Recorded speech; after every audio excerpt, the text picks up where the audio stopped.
Ons skrifgedeelte, die preektekst van vandag op ons leesrooster, Handelinge 6, vers 1 tot 4 staan in die leesrooster, maar eintlik dink ek dit moes gewees het tot by vers 7 wat 'n eenheid vorm. So kom ons lees dan nou Handelinge 6 vanaf vers 1, maar in die dae, toe die aantal disippels al hoe meer geword het, het 'n gemor onder die Helleniste teen die Hebreërs ontstaan, omdat hulle weduwees in die daaglikse versorging oor die hoof gesien word.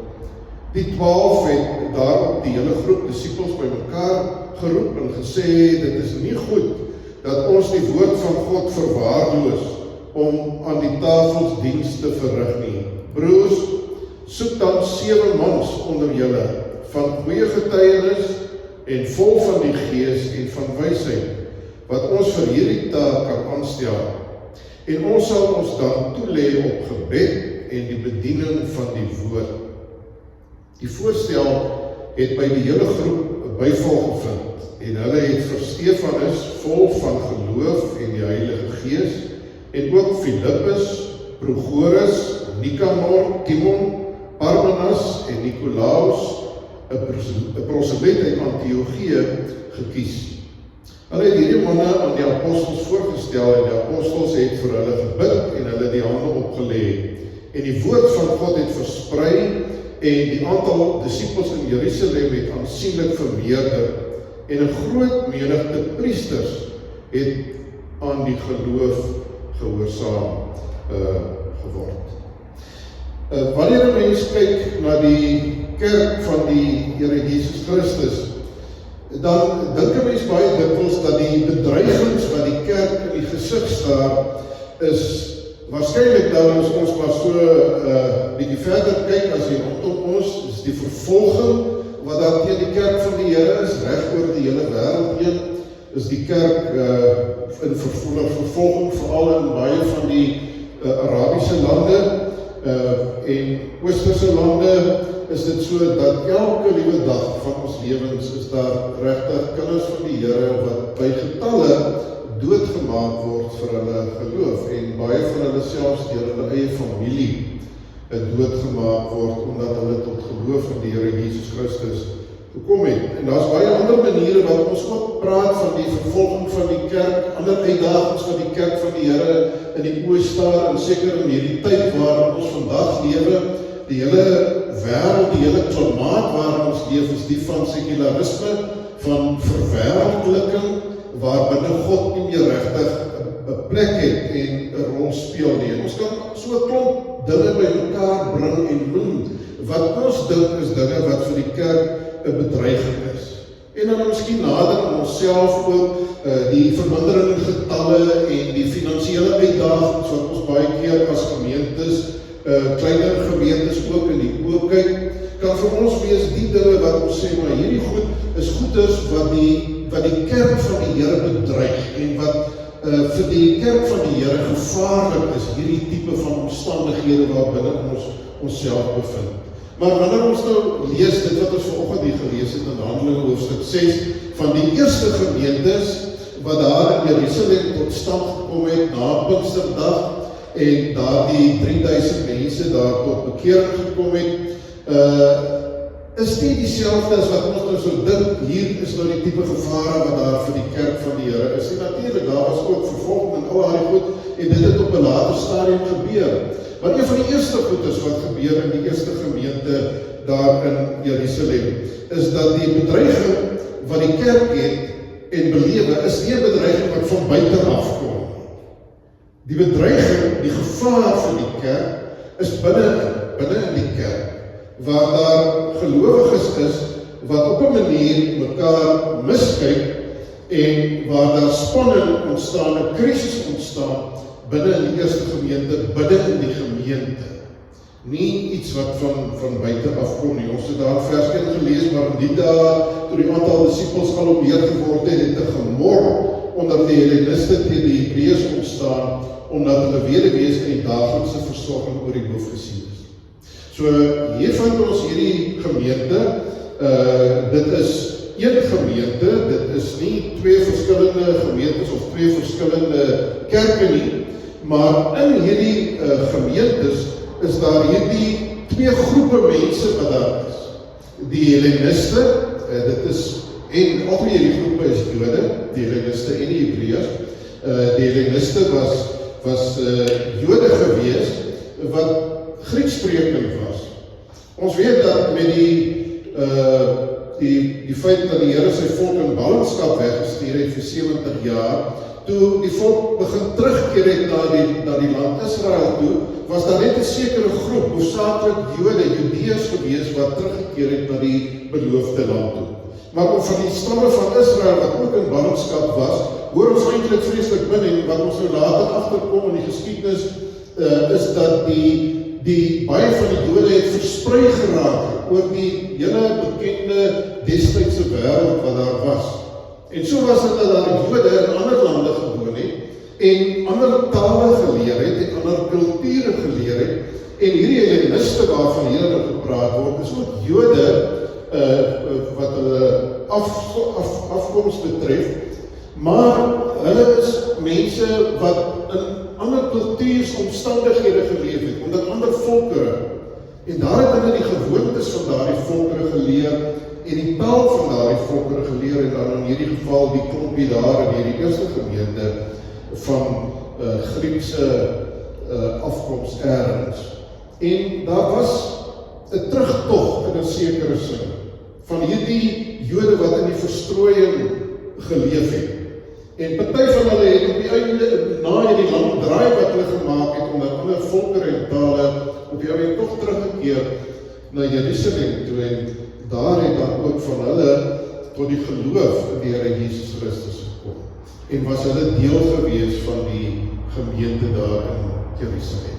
So hier sit hierdie twee groepe mense in hierdie gemeente, bekeerlinge, Joodse bekeerlinge, wat Grieks praat, wat 'n ander kultuur aanhang, wat ander gewoontes het wat hulle nakom, wat ander verwagtings het van hoe dinge behoort te werk en hoe dinge nie behoort te werk nie, en dan nou die klompie wat al die jare nog daar in Jerusalem was, die Hebreëus sprekende Jode of Aramees sprekende Jode, hulle klompie is weer 'n groep op hulle eie, maar is een gemeente, met hierdie twee groepe mense binne in hierdie gemeente. En dan sien ons nou wat hier gebeur, is dat wanneer die weduwees versorg word, nou, miskien moet ek myself net onderbreek en sê, dat na die tyd was het so gewees, dat as daar 'n weduwee is, dan is dit die familie en die gesin, wat moet sorg vir hierdie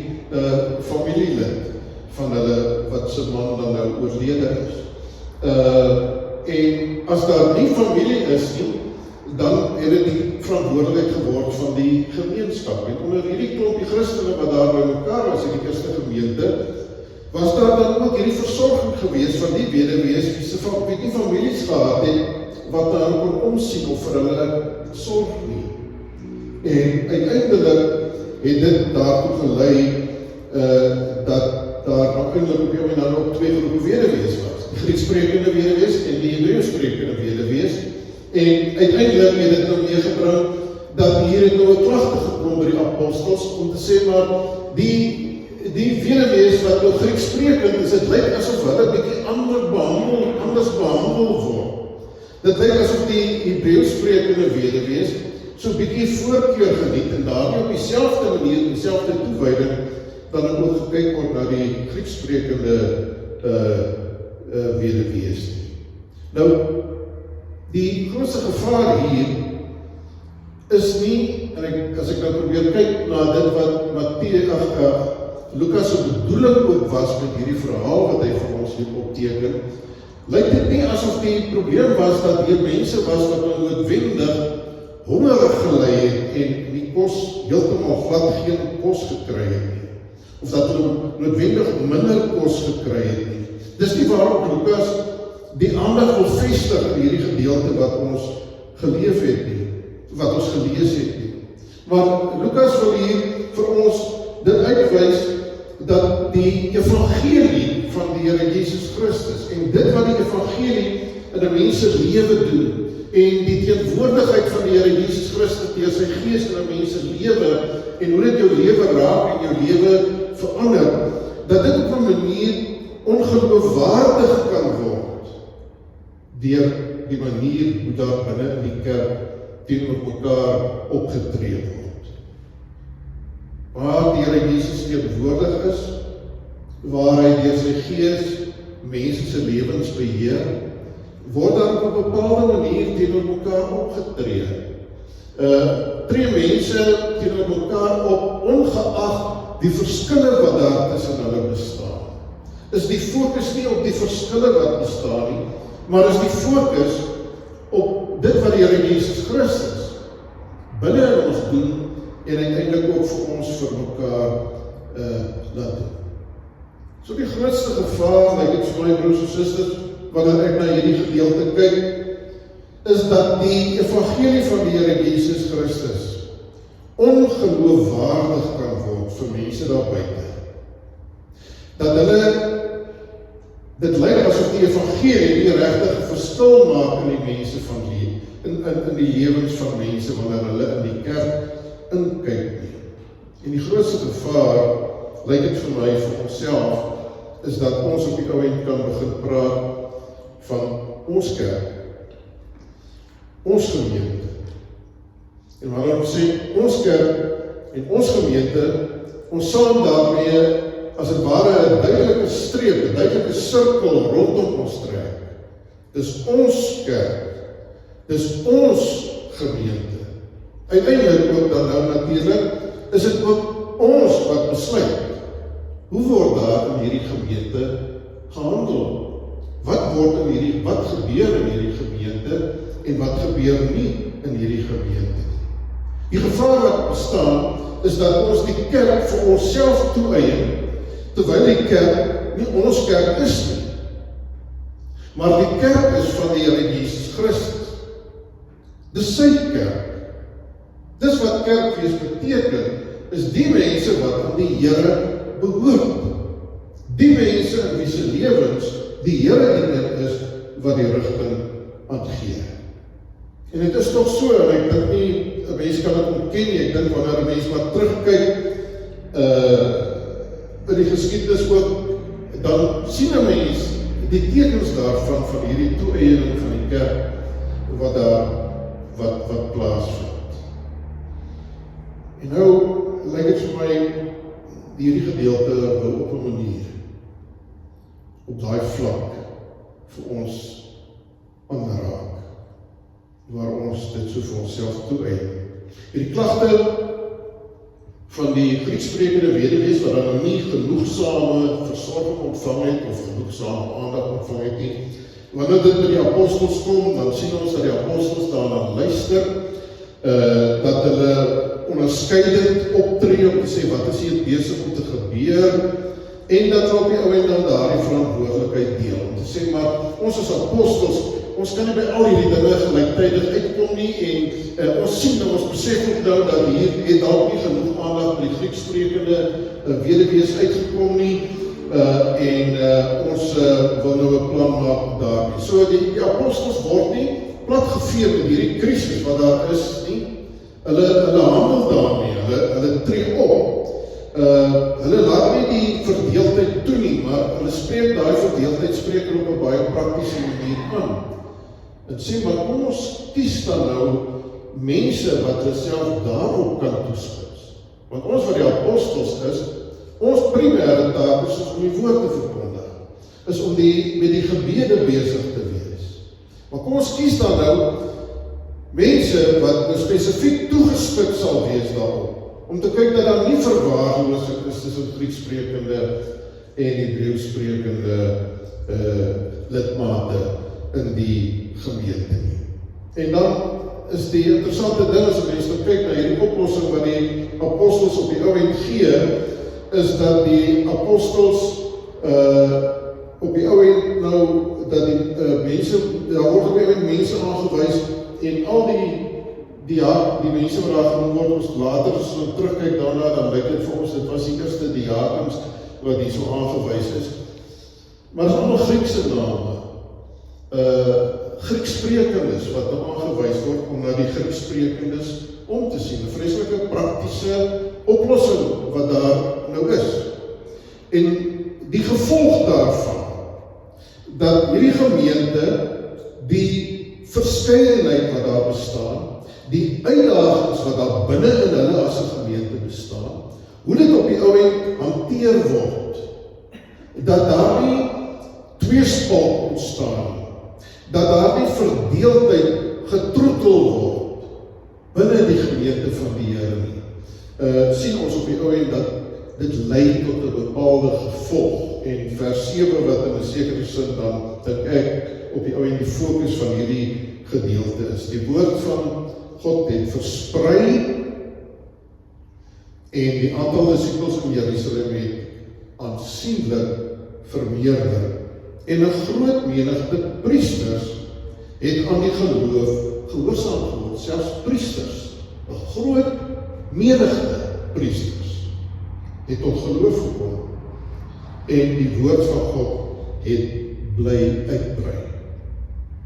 Krisis, verdeeldheid, mense van verskillende kulture, verskillende tale, verskillende sienswyse, maar ons is almal Christene, en daar word daarmee gehandel op so 'n manier, dat die mense rondom, wat ons baie keer in Handelinge sien, dat die mense rondom sien, maar hier gebeur iets binne in hierdie kerk en hierdie gemeente, wat die mense nie op ander plekke in die samelewing kan sien. Dat hierdie gees van versoening en van akkommodasie om mekaar te akkommodeer en om ruimte te maak vir mekaar, dis nie tipies aan dit wat ons in die wêreld sien. In die wêreld is elkeen vir homself, elkeen probeer maar net sy eie saak vertroetel en om dit te bevorder. Maar hier gebeur in die kerk, gebeur daar iets anders. Daar's niks, hier is nou niks vreeslike verduidelikings tussenin nie, in hierdie 7 verse nie.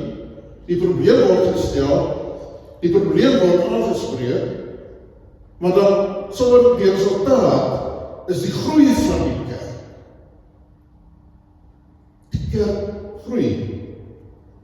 Hier is ook nou nie iets daaroor om te sê, maar wat 'n wonderlike harmonie was daar op die einde gewees na hierdie saak aangespreek was.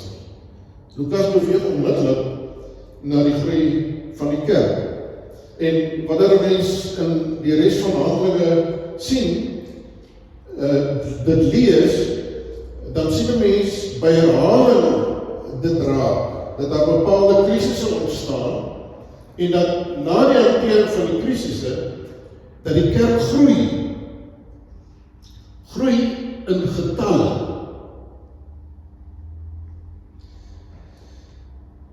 So, Handelinge 6 lyk dit, as ons nou gaan sien dit wat Lukas nou hier sê, dan lyk dit dat Lukas is nie nou net besig om 'n verhaal te vertel oor Jerusalem. Lukas volg hier eintlik die selfe patroon, en wanneer hy ook nou die woordjie mor gebruik, hoe mense dat die Grieksprekende weduwees het gemor, dan is dit ook dieselfde woord wat op die Ou Testament en ook in die Griekse vertaling van die Ou Testament ook gebruik is, vir toe die Israeliete in die woestyn gemor het, geprotesteer het oor die moeilike omstandighede wat hulle in die woestyn beleef het. En dieselfde volgorde van dinge wat gebeur, vind ons daar in die woestyntyd met die Israeliete, het gemor, en dan het God, deur sy genade, het hy vir hulle voorsien, in een van die gevalle wat hy ook gemor het Moses op die ou end, sy skoonvader vir hom sê, jy kan nie al hierdie dinge doen nie, wys nog 70 mense aan, wat vir jou kan help om hierdie volk te rig en hierdie volk te regeer. Moses kry helpers, en dan sien ons, dan gaan die volk van die Here weer aan. Dan trek hulle weer verder. En op 'n manier, lyk dit amper vir my, of Lukas ook hier, iets daarby wil aanhaal, om te sê, maar dit is hoe God eintlik al deur die geskiedenis en eeuwe lang hoe God werk, is dat God op op die ou end krisisse wat ontstaan.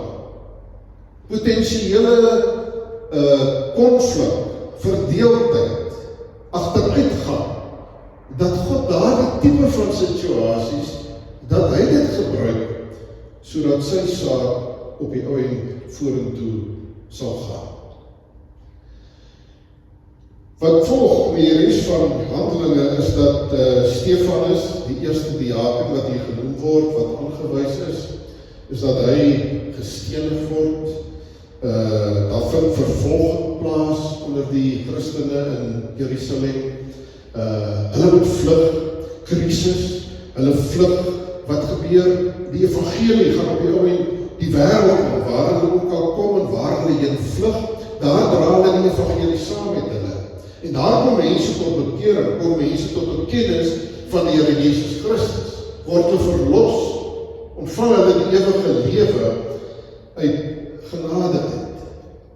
So dis nie 'n mooi verhaal van die eerste gemeentes in Handelinge nie, dat alles het mooi goed verloop en almal was doodgelukkig en tevrede gewees en die getalle het ons almal het gekom na hierdie soort van lekker plek waar dit is om te wees, om hier by die gemeente te wees. Nee, die gemeente het dit bitter gehad, diep krisisse gehad om enigstens te kan bestaan. Hulle moes vlug. Hulle kon nie so by mekaar kom op Sondag in 'n kerkgebou noodwendig, soos wat ons dit vandag hier het, en almal rondom ons het doodvrede daarmee dat ons na die kerkdiens kom bywoon, en niemand pla vir ons nie. Hulle is gepla. Hulle is vervolg. Hulle is doodgemaak. Hulle is in die tronk gegooi. Maar die resultate daarvan was dat meer en meer mense het tot geloof gekom en tot bekering gekom. Ons sou kon sê dat die eerste wêreldsending het nie daar in die wêreld plaasgevind nie, maar die begin van die wêreldsending was binne in die kerk met 'n stukkie spanning binne in die gemeente. Hierdie stukkie verdeeldheid, hierdie stukkie van nie mekaar lekker verstaan en lekker mekaar hoor nie. Dit was reeds eintlik in 'n sekere sin daar wat die gerigtheid van God se kerk na buite, nie na binne nie, waar die gerigtheid van God se kerk na buite, waar dit sigbaar geword het. Die Here is as dit ware besig om hier in Jerusalem hierdie gemeente voor te berei vir dit wat nou verder gaan gebeur, dit wat nou gaan kom. Iets wat hulle op daardie stadium nie kon voorsien het nie. Hulle was maar besig gewees, dis Jode, maar die Jode verskil, want die praat Grieks en hulle het 'n ander kultuur, hulle dink alle goed is belangrik. Dit was maar net die begin. Wat die volgende sou gebeur, is dat die mense wat hulle haat, die Samaritane, wat die Jode verag het, die Samaritane, is dat daar van die Samaritane sou wees, wat tot bekering sou kom, en wat deel sou word van die kerk, van die Here. Filippus, die pad na Gaza, moet hy by die Ethiopiër besoek aflê, sodat die Ethiopiër die evangelie van die Here Jesus Christus kan hoor en kan verstaan. Petrus raak betrokke by Cornelius, die Romeinse offisier, die mense wat dit vir die Israeliete daai tyd vir die Jode dit bitter gemaak het in die land, want die Romeine het die land oorheers en het die swaarste belastings en dinge vir hulle opgelê. Die een wat tot bekering kom is Cornelius, en die evangelie gaan onder die Romeine in. Die Grieke, uiteindelik al die ander volkere. So Handelinge 6 probleem is nie in die eerste plek 'n voedselprobleem nie. Maar dit gaan oor die vraag, kan Jesus mense wat diepliggend van mekaar verskil, selfs op taal, kultuur ensovoorts betref, kan Jesus sulke mense by mekaar bring. Hy wat God en die sondaar mens, wat niks met God te doen wou gehad het, hy wat God en die sondaar mens by mekaar gebring het, kan dieselfde Jesus sondaar en sondaar by mekaar bring. As die wêreld dit sien, dan doen dit iets in die wêreld. En dis wat Handelinge 6 en die res van Handelinge ook vir ons wil sê. Die antwoord op die vraag is ja. Jesus bring versoening in 'n huwelike.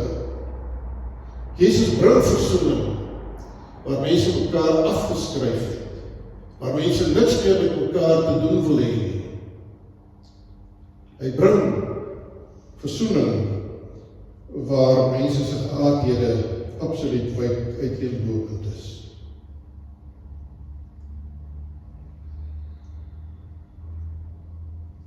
Die vraag is nou natuurlik, hoe raak dit vir jou en vir my vandag?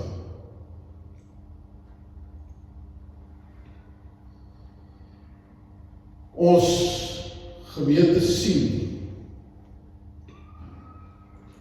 dat ons woonbuurte anders lyk.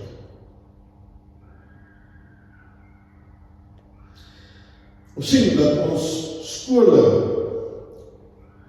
anders lyk as wat ons gewoond is en wat vir ons gemaklik is. Ons sien dat ons winkels anders lyk. As mense rondom ons, en partykeer voel dit vir ons boor ons, wie ons 20 jaar gelede nie as bure sou gehad het. Baie ongemaklik, wyd uiteenlopende, botsende kulture, taal natuurlik ook, maar kulture wat bots. Terselfdertyd leef ons in 'n tyd waar al minder mense Christus ken. Leef ons in 'n tyd waar mense wat Jesus Christus as die Here jarelang in hulle lewe bely het, hulle rug op hulle geloof draai en ongelowig word, en nie gelowig word nie, maar ongelowig word. Hulle bekeer tot ongeloof.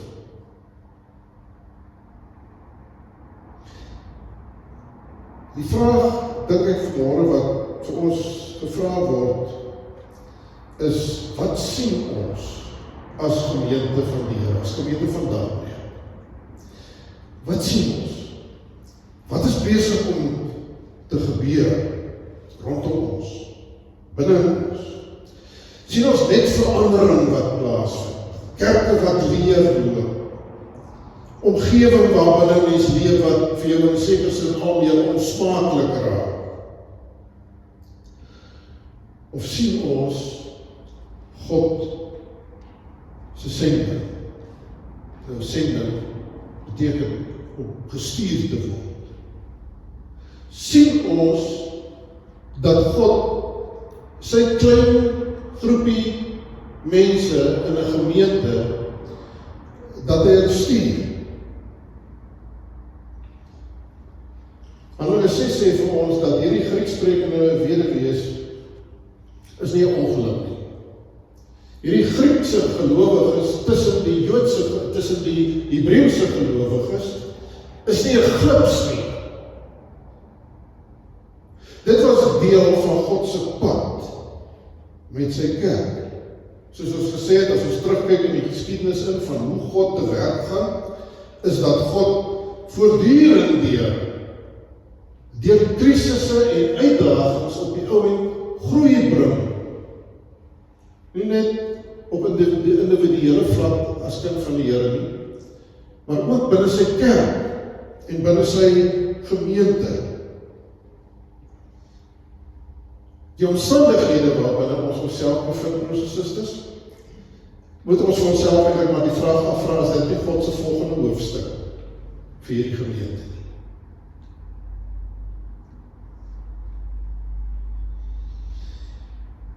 Dalk is die mense wat vandag rondom ons is, wat vir ons soveel ongemak kan veroorsaak. Dalk is dit ook nie toevallig. Dalk is daar ook baie wat onder hulle is, wat die Here wil hê nog hemel toe moet gaan. Wat hom nie nou ken nie, en hom nie nou dien, maar met wie God nog 'n plan het. En waar vat God mense heen, wanneer hy mense tot hom wil bring? God doen baie dinge, maar een van die waarskynlike dinge is dat God mense bring na gelowiges toe. Ons dink altyd sending, sien ons as iets ver, as ons praat van ongelowiges, dan praat ons van ongelowiges daar ergens ver ander volkere. Maar vir ons in Suid-Afrika wat gewoond was daaraan, dat ons eintlik maar dink, min of meer almal rondom ons is gelowiges, wat almal het omtrent kerk toe gekom, maak ons die ontdekking dat die sendingveld eintlik by ons is. Die vraag is net of ons dit wil sien, of ons die geleentheid wil sien, of ons dit enigstens raak sien, dat mense wat God onder die voete van sy gemeente ingebring het, dat dit sy fokus is vir sy kerk en vir sy gemeente. Die krisis verdwyn nie in Handelinge 6 nie. Die krisis word hanteer en die woord het begin beweeg. Miskien is dit om vandag die Here se uitnodiging en uitdaging vir my en vir jou, vir ons gemeente. Die vraag is nie, hoe behou ons wat ons het nie? Hoe behou ons dan nog ons geboue en ons eiendom, en hoe behou ons saamwees as 'n groepie gelowiges in die Here Jesus Christus? Die vraag moet dalk eerder wees, Here, hoe wil U hierdie verandering? Hoe wil U dit gebruik, sodat U evangelie verder kan gaan en nog mense tot geloof mag kom? Ons worstel vandag in talle gemeentes in die NG Kerk, worstel ons met kleiner wordende getalle. En dis amper so vir ons die hardste werk wat daar binne die gemeente is om te doen, om uit te sorteer, hoe is dit moontlik, hoe kan mense nog hierdie gemeente, hoe kan ons dit nog op 'n manier aangaan? Dis nie die verhaal van die skrif nie, dis nie die verhaal van Handelinge nie. Die verhaal wat die woord van die Here vir ons gee oor die kerk is nie 'n kleiner wordende kerkie nie, wat agteruit gaan en op die ou end sy bestaan uiteindelik verloor nie. Ons sien mense tot geloof kom. Ons sien mense tot bekering kom. Mense neem Jesus Christus aan as verlosser. Dis hoe die kerk groei. Is dit vandag anders? Het God se kerk ergens hier in die jaar 2026 in 'n doodloopstraat beland? Het God dan nie meer raad van wat moet gebeur met die verlossing wat daar in Jesus Christus is vir hierdie wêreld nie? Of is dit dalk die kerk van die Here wat so die kerk vir homself toegeëien het, dat dit ons gemeente en ons kerk geraak het, in plaas daarvan, dat dit die Here se kerk en die Here se gemeente is. Die woord van God het versprei, en die aantal disippels in Jerusalem het aansienlik vermeerder. Dagbreek gemeente het aansienlik vermeerder. En 'n groot menigte priesters het aan die geloof gehoorsaam geword. Die woord van God het bly uitbrei. Dis die kerk. Dis die kerk van Handelinge. Van deur mekaar klomp mense wat bereid is om mekaar te aanvaar en pad saam met mekaar te loop. 'n Verskeidenheid van kulture en tale en kleure en geure. Maar in Jesus Christus vorm hulle een kerk, een gemeente van die Here. Maar ek wil vanmôre hierdie woorde met julle deel. Is dit vir myself? Is dit moeilike woorde? Vir myself is dit ook goed wat ek nie eintlik regtig lekker graag wil hoor nie. Want ek het ook my sirkeltjie wat ek om myself trek. Ek het ook my ruimtetjie waar binne ek gemaklik is. En dan is die ruimte daar buite vir my en die omstandighede waar ons vandag leef in hierdie land. Is dit vir my baie keer uiters ongemaklik. Maak dit my soms opstandig. Kriebel dit ons tydkeer binne in my. Maar hier is die woord. Dat ek glo die Here vir my en ook vir jou het. Hemelse Vader, ag Here, ons sukkel tog nog maar so om ware kerk te wees, soos wat die woord van ons vra om kerk te wees. Ons kom bely ons opstandigheid. Ons kom bely dit, Here, dat ons wil bepaal hoe, wat en wanneer. En dat ons die kans sien vir die ongemak wat kunskap van God in jou lewe indra. Vergewe ons sondes. En Here, wil U deur die genade en deur die Gees in ons harte werk, dat daar 'n perspektief sal kom vir die uitdra van die kerk na die wêreld toe. Vir ons hier in Dagbreek, die uitbou van hierdie kerk in 'n nuwe wêreld. O Here, raak aan ons deur die genade in Jesus naam. Amen.